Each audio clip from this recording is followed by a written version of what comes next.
Near the village of Ludwigowice in Poland, there's a massive concrete frame atop 12 stone pillars, dozens of feet high. This is part of a World War II bunker site that was abandoned by the Germans when the Soviet forces captured it in 1945. Its function and original contents have not been publicly revealed, but there's ongoing speculation that it was used for the construction and testing of anti-gravitic propulsion craft. The structure is situated atop of Project Reese, the code name for a secret series of tunnels dug by the SS under the Polish countryside. The purpose of this project remains uncertain because of the lack of documentation, and the stone structure's official name from World War II is not publicly known, but some have suggested that it was part of the Haunebu program, where German engineers were said to be designing and perfecting saucer-shaped prototype Vril craft with the aim of winning the war. This safely guarded secret, the so-called Wunderwaffe, was a flying saucer named Haunebu.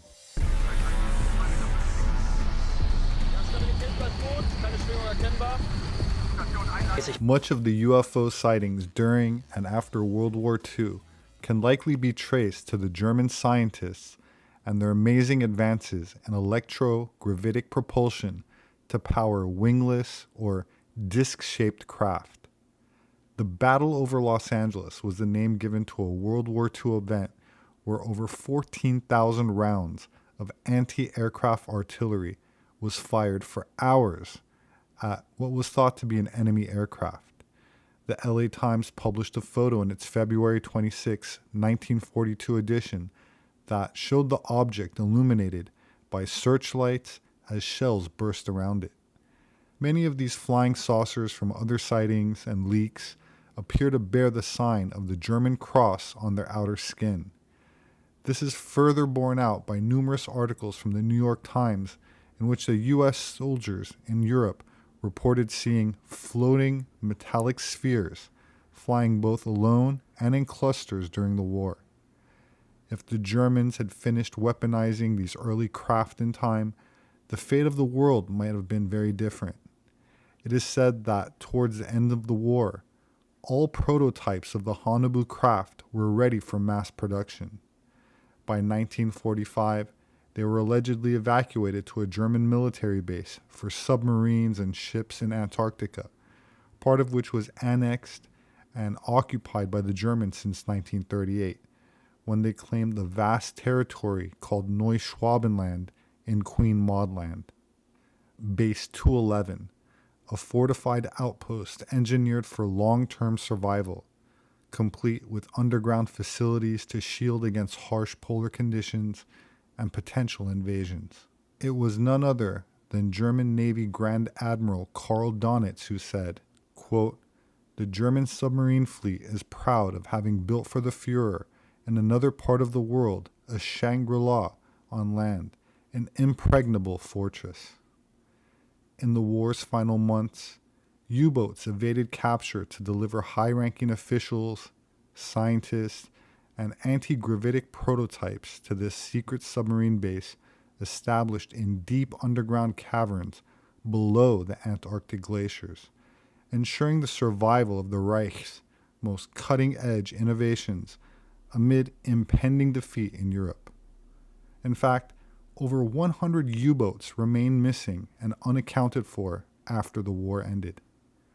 That said, declassified maps from KGB archives purportedly seized records depict extensive subterranean networks in Antarctica, including tunnels and caverns predating modern construction, possibly repurposed from ancient structures or natural formations ideal for hidden bases.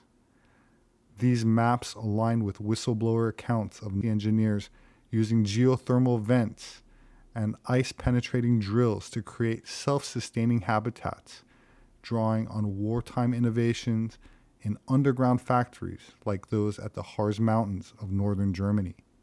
Central to this scenario is the Vril Society, a secretive occult group active in pre-World War II Germany, blending mysticism with cutting-edge engineering. Drawing from Edward Bulwer-Lytton's 1871 novel, The Coming Race, which described an ancient subterranean race, the Vrilia, harnessing a limitless energy source called Vril for anti-gravity propulsion and telepathic control.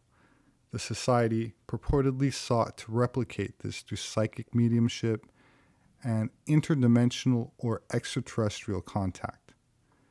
Members, including female mediums like Maria Orsic, claim to receive blueprints for disc-shaped craft, enabling prototypes with electromagnetic drives that defied conventional physics, harnessing the mythical Vril force, a universal life energy capable of manipulating gravity and electromagnetic fields for levitation and potentially interstellar travel. Drawing from ancient Sumerian, Tibetan, and Vedic lore, these Vril maidens, with their telepathic gifts, allegedly designed early models like the RFZ Runeflugzeug saucer series and more advanced Haunebu craft, which achieved Mach speeds and vertical takeoffs through rotating Mercury vortex engines, far surpassing Allied aeronautics and foreshadowing modern UFO sightings. Deeply intertwined with the Thule Society's Aryan mysticism, the Vril Group's innovations were covertly absorbed into Heinrich Himmler's SS Ahnenerbe black projects by the mid-1930s, fueling Wunderwaffen initiatives such as the V7 and Die Glocks devices, where Vril schematics enabled the Reich to prototype disc-shaped fighters that reportedly evaded radar and annihilated squadrons in test flights over the Black Forest, ultimately influencing post-war US and Soviet aerospace programs through Operation Paperclip, establishing the Vril Society's role as the unsung architects of humanity's leap into anti-gravitic mastery. This isn't mere fiction. Germany's documented pursuit of wonder weapons, or Wunderwaffen, included experimental aircraft like the Horten Flying Wing and Victor Schauberger's Vortex engines, which echoed Vril-inspired anti-gravity concepts. By 1945, the Reich collapsed. U-boats such as U-530 and U-977 reportedly transported Vril prototypes, scientists, and elite personnel southward, evading Allied blockades to reach Antarctica. Post-war UFO sightings, starting with the 1947 Kenneth Arnold case, Roswell, and escalating globally, often describe saucer-shaped craft matching Haunebu designs, suggesting these technologies persisted in operational form, possibly refined in isolation. The Vril tech's feasibility is bolstered by modern parallels. Today's experimental drones and electromagnetic propulsion systems, such as NASA's EM drive, hint at suppressed breakthroughs that could have originated from the esoteric research of the Germans, which the US government, influenced by big oil, tries to keep suppressed, as stated by Representative Tim Burchett when recently interviewed by Tucker Carlson. So many people, as you just said, have had the experience of seeing them in person. Why would they have an interest in hurting those people, calling them crazy, right, threatening them, et cetera? So tell us about your experience as you've pushed for more disclosure. What kind of reaction have you received? I think the arrogance from the federal government, there's a control thing that you see in every aspect of government. Everybody in power wants to keep you out of their little circle of power. Yeah, of course. And I think the monetary concern is there. Could you imagine if they had something that could heat homes in the summer, in the winter, and cool them in the summer, and had zero cost? I mean, it's something that it would put everybody out of business. The war pimps at the Pentagon would have to go out of business. We wouldn't have to be in wars all over the world, which are, if you get down to it, it's about oil. It's always about oil.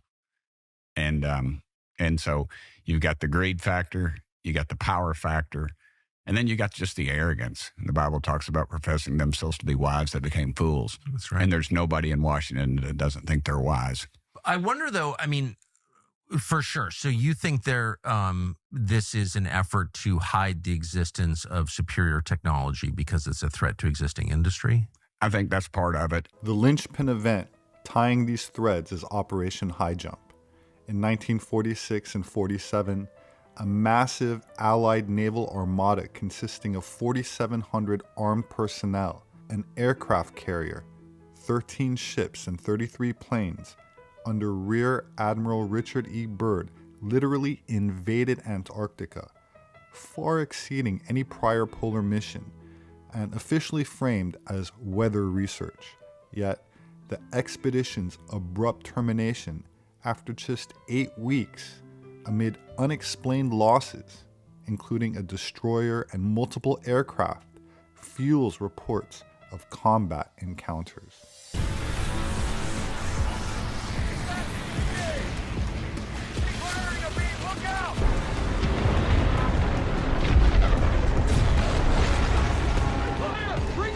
In a 1947 interview for a Chilean newspaper, Byrd cautioned of enemy aircraft from polar regions capable of pole-to-pole flights at incredible speeds, outpacing conventional defenses. A veiled reference to Vril-derived UFOs. Recent discussions echo this, postulating High Jump as a botched raid on Base 211, where Vril holdouts, possibly allied with subterranean allies, repelled invaders using advanced anti-gravitic tech and weapons from their base below the ice.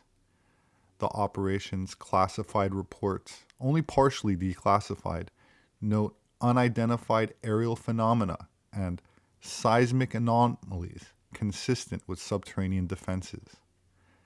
This narrative gains plausibility from interconnected historical dots. Societies like Thule and Vril influenced high-level figures such as the Anunnaki, which were scientists involved with researching ancient Aryan artifacts and archaeology that funded expeditions for Aryan origins that doubled as tech hunts in an effort to recover ancient, advanced, lost technology. World War II U-boat logs confirm anomalous southern voyages, while Antarctica's no-fly zones and restricted sectors enforced by the 1959 Antarctic Treaty obscure potential sites from public scrutiny. If High Jump exposed these secrets, the ensuing cover-up mirroring Roswell's timeline explains the surge in UFO reports as escaped craft probed the skies. In essence, piecing together verified expeditions, suppressed tech pursuits, and anomalous military outcomes paints a coherent picture. Empowered by Vril innovations, endures in Antarctica's depths, its existence shielded by the very isolation that enabled its birth.